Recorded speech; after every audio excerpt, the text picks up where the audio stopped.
बेटा। जानी जानी चली का दिल तुम पे आया जानी, तेरे ही साथ मुझे जाना है, गंगा ये तेरी है फिर कैसे। तुमसे बसंत प्यार की धुन। ये कहानी है 90 के दशक की एक ऐसी हीरोइन की जिसकी खूबसूरती पर कपूर परिवार में भी फूट पड़ गई थी। सामने से हट जाइए पिताजी, वरना दुनिया कहेगी बेटे ने अपने बाप को मार डाला। एक ऐसी हीरोइन जिसने झरने में नहाते हुए जब ऐसी नग्नता दिखाई, कोहरे की चादर लपेटे हैं, पानी में खुद को समेटे हूँ, तो वो रातों रात लोगों के बाथरूम तक पहुंच गई। एक ऐसी हीरोइन जिसके साथ काम करने के लिए बड़े से बड़े सुपरस्टार भी तरसते थे, लेकिन फिर एक फोटो ने उसकी पूरी जिंदगी बर्बाद कर दी। कभी हमको बुलाया। तो हम बात कर रहे हैं झरने में नहाकर राम की गंगा मैली करने वाली हीरोइन मंदाकिनी की। का हुस्न पहाड़ों का। क्या कहना, मंदाकिनी का असली नाम क्या था और कैसे वो मंदाकिनी बनी? कैसे राज कपूर ने उसे फिल्मी पर्दे की सबसे बोल्ड और नग्नता परोसने वाली हीरोइन बना दिया? क्या सच में मंदाकिनी अंडरवर्ल्ड डॉन दाऊद की रखेल बनकर रही? कैसे अर्श पर चल रहा मंदाकिनी का फिल्मी करियर अचानक से मिट्टी में मिल गया? आज मंदाकिनी कहाँ है और किस हाल में है, जानेंगे और भी बहुत कुछ। तो चलिए शुरू करते हैं। मेरा पहाड़ों में। मंदाकिनी का जन्म 30 जुलाई 1963 को उत्तर प्रदेश के मेरठ में हुआ था। उनके पिता का नाम जोसेफ था, जो एक गोरी चमड़ी वाले शुद्ध अंग्रेज थे, और मां का नाम था मुन्नी, जो मुस्लिम थी और शादी के बाद मुन्नी जोसेफ बन गई थी। मंदाकिनी का असली नाम था यास्मिन जोसेफ। ये तो लेटेस्ट न्यूज़ है। मंदाकिनी ने बचपन में ही सोच लिया था कि इतनी ज्यादा खूबसूरती तो सिर्फ पर्दे के लिए ही बनी है, तो फिल्मों में ही काम करना है। इसलिए उन्होंने अपना बहुत ज्यादा समय अल्फा बीटा गामा सीखने में बर्बाद नहीं किया और फिल्मों में कमर मटकाने का रास्ता ढूंढने लगी। लेकिन सबसे बड़ी समस्या थी उनका नाम। यास्मिन जोसेफ सुनकर भरोसा ही नहीं होता था कि वो भारतीय हैं, और उनका नाम सुनते ही डायरेक्टर उनसे कह देते थे कि तुम फिल्मों में नहीं, अलिफ लैला में ट्राई करो। क्या बात कर रहे हैं? एक लंबे समय तक वो फिल्मों में काम पाने के लिए भटकती रहीं और फिर उन्हें एक मूवी में काम करने का ऑफर मिला जिसका नाम था मजलूम। बूढ़ा हो जाएगा मुन्नी इंतजार करके। लेकिन मूवी के प्रोड्यूसर को उनका नाम अच्छा नहीं लगा, इसलिए उन्होंने पहले यास्मिन जोसेफ का नाम बदलकर माधुरी कर दिया। अब माधुरी तो पहले से ही बॉलीवुड में अपनी मधुरता बरसा रही थी, बल्कि कपूर परिवार का चिराग और शशि कपूर का बेटा करण कपूर है। इस मूवी के गाने भी बड़े हिट हुए, और खासकर मूवी का ये गाना पतली का करे लंबे बाल, हाय रे उसने मेरी उम्र साला, जिसमें मंदाकिनी अपनी खूबसूरती से पागलों को और भी ज्यादा पागल बनाती हैं। ये चांद से मुखड़े की झलक तेरे लिए है, आह मेरे लिए है, आह मेरे लिए। और इसे आज भी लोग सुनते हैं। ये मेरी जाना, जियो जियो जियो तू मेरी जाना, लो हो।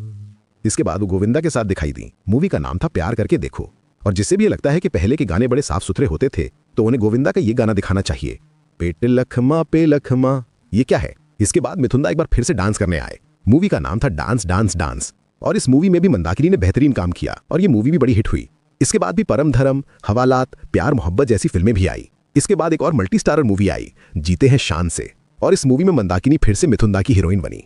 और मूवी का ये गाना, हमको मैरी नहीं मानता, हमको ले नहीं मानता, हमको सैंड्रा नहीं मानता, तो कौन मांगता, इंटरनेशनल लेवल का हिट हुआ, और आज भी लोग इसके लिए मिथुंदा को याद करते हैं।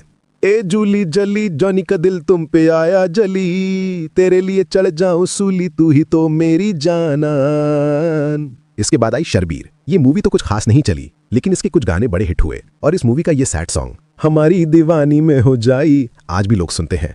इसके बाद कमांडो, हम तो चले परदेस, मारधाड़ और मालामाल जैसी से कई फिल्में आई। इसके बाद अग्नि मूवी भी आई, जिसमें मंदाकिनी चंकी पांडे की हीरोइन बनी, और ये मूवी भी ठीक ठाक रही। मेरा यार पहाड़ों में।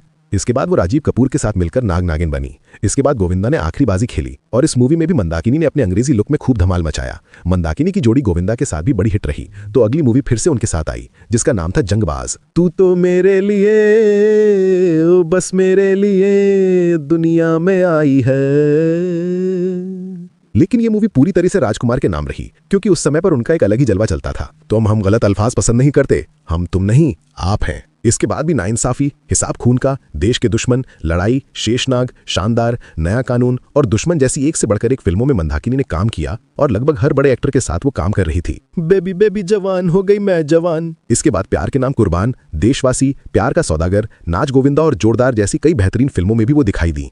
लेकिन लोगों ने उन्हें दूसरे किसी किरदार में कभी पसंद ही नहीं किया, और अगर देखा जाए तो एक भी फिल्म ऐसी नहीं रही जिसमें मंदाकिनी को उनकी एक्टिंग के लिए बहुत ज्यादा तारीफें मिली हों। उनका पूरा करियर सिर्फ बोल्डनेस और खूबसूरती पर ही टिका रहा, और जब धीरे धीरे उससे भी लोगों का मन भरने लगा तो उन्हें मल्टी स्टारर फिल्में मिलने लगी, और तेजाब जैसी फिल्में वो एक सपोर्टिंग किरदार के तौर पर ही दिखाई दी थी। मन्ना है। उन्होंने कुछ तमिल और तेलुगु फिल्मों में भी काम किया, लेकिन धीरे धीरे उनका जादू खत्म होने लगा, और फिर पता भी नहीं चला कि कब वो बॉलीवुड से गायब हो गई। और अब हम बात करेंगे मंदाकिनी की पर्सनल लाइफ की। मंदाकिनी की पहली मूवी थी राम तेरी गंगा मैली, और यही उनकी पहली और आखिरी सुपरहिट मूवी थी।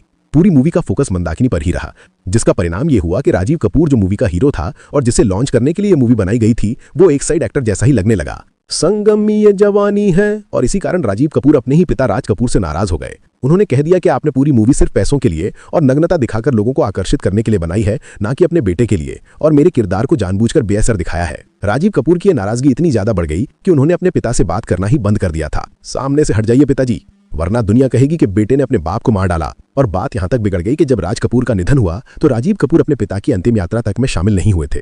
1993 तक मंदाकिनी फिल्मों में एक्टिव रहीं और उन्हें काम भी मिल रहा था और उनका नाम भी हो रहा था। लेकिन 1994 में मंदाकिनी की एक तस्वीर वायरल हुई और इसने सब कुछ खत्म कर दिया। एक फोटो में मंदाकिनी अंडरवर्ल्ड डॉन दाऊद के साथ एक स्टेडियम में मैच का मजा लेते हुए दिखाई दी और इस एक फोटो ने खलबली मचा दी और किसी को पता नहीं था। पता था तो सिर्फ मुझे या आपको।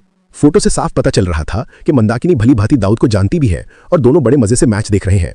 इसके बाद बॉलीवुड में मंदाकिनी को लेकर कई तरह की बातें होने लगी। लोगों ने कहा कि मंदाकिनी अंडरवर्ल्ड डॉन की गर्लफ्रेंड है। कुछ लोगों ने कहा कि अंडरवर्ल्ड उसकी खूबसूरती पर फिदा हो गया है और उसे भोग रहा है। नहीं, ऐसी तो कोई बात नहीं है। इस एक तस्वीर ने मंदाकिनी का करियर चट कर गया। धीरे धीरे उनसे जुड़ी परतें भी खुलने लगी और लोगों को पता चला कि मंदाकिनी बॉलीवुड में अंडरवर्ल्ड डॉन के दम पर ही टिकी हुई है और कोई भी उसे फिल्मों में काम देने से मना नहीं कर सकता। अगर कोई उसे फिल्मों में काम देने से मना करता है तो उसे उसका नतीजा भी भुगतना पड़ता है। यहां तक कि मंदाकिनी की पहली मूवी राम तेरी गंगा मैली की हीरोइन बनाने के लिए भी डॉन ने ही राज कपूर को धमकी दी थी। इतनी देर क्यों लगा दी आने में? जाइए, मैं आपसे बात नहीं करती। राज कपूर इस मूवी में डिंपल कपाड़िया को हीरोइन बनाना चाहते थे, लेकिन दाऊद ने उन्हें धमकाया कि मूवी की हीरोइन मंदाकिनी ही बनेगी, तो राज कपूर को उसे हीरोइन बनाना पड़ा और पूरी मूवी का फोकस भी उसी पर रखना पड़ा। और यही कारण रहा कि अपने ही बेटे को लॉन्च करने के लिए बनाई गई राज कपूर की इस मूवी में ऐसा लगता ही नहीं है कि मूवी का हीरो राजीव कपूर है, बल्कि सभी ने यही माना कि यह मूवी मंदाकिनी की ही है। और राज कपूर और राजीव कपूर के घर में इसी मूवी को लेकर कलेश हो गया। दाऊद भी मंदाकिनी की खूबसूरती पर फिसल गया था। एक लड़की जिसका नाम मोहब्बत, तो उसने मंदाकिनी की खूबसूरती के भी खूब मजे लिए और मंदाकिनी को भी उसके नाम से फिल्में मिल रही थीं, तो वो भी दुबई जाकर डॉन को इसकी किस्तें उसकी हवस मिटाने के रूप में भर रही थी। एक लड़का जिसका नाम शराब खुद है। और ये सब तब तक ठीक था जब तक कि चोरी छुपे हो रहा था, और जब वो खुलकर सामने आई तो ये सब उस पर ही भारी पड़ गया और इसके बाद उसका पत्ता फिल्मों से भी कटने लगा। इसी समय पर एक और घटना घटी जिसने लोगों को और भी ज्यादा हैरान कर दिया। एक फिल्म मेकर थे जिनका नाम था जावेद सिद्दीकी और उसने मंदाकिनी को अपनी फिल्म में लेने से मना कर दिया था। तो डॉन ने उसे धमकाया, लेकिन वो नहीं माना, तो नतीजा ये हुआ कि दाऊद ने उसे मरवा दिया और इस घटना ने बॉलीवुड में सनसनी मचा दी।